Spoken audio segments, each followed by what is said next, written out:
কাকপথাৰত ভয়ংকৰ পথ দুৰ্ঘটনা ঠিতাতে নিহত এজন দুজন গুৰুতৰভাৱে আহত কাকপথাৰ মৃদংপাৰাত এই পথ দুৰ্ঘটনাটো সংঘটিত হয় AS23AH9514 নম্বৰৰ স্কুটিত তিনিগৰাকী আৰোহীৰ লগত সংঘটিত হয় এই পথ দুৰ্ঘটনাটো তীব্ৰ বেগত আহি পথৰ দাঁতিত বাগৰি পৰাত এই দুৰ্ঘটনা সংঘটিত হয় আহতসকলক স্থানীয় ৰাইজৰ সহযোগত উন্নত চিকিৎসাৰ বাবে প্ৰেৰণ কৰা হয় নিহতজন ডুমডুমা ৰাইডাং বেটনিৰ শান্তনু মৰাণ আৰু আহতসকল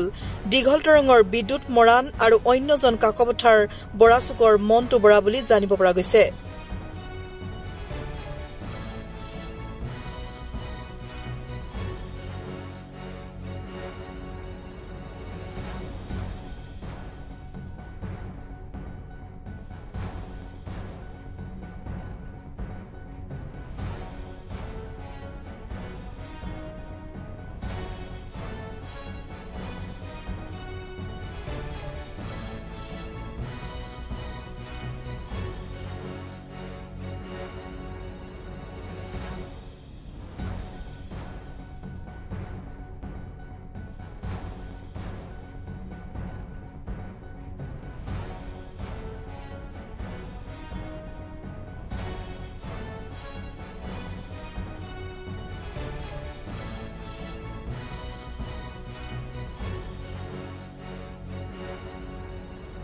একদম কালা মাইল লে আহিলে কেজন আহিছিল তিনজন তিনিজনে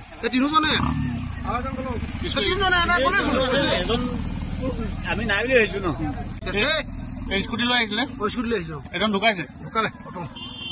খতমে আৰু দেউতাই হ'ল আৰু লগৰ জেগা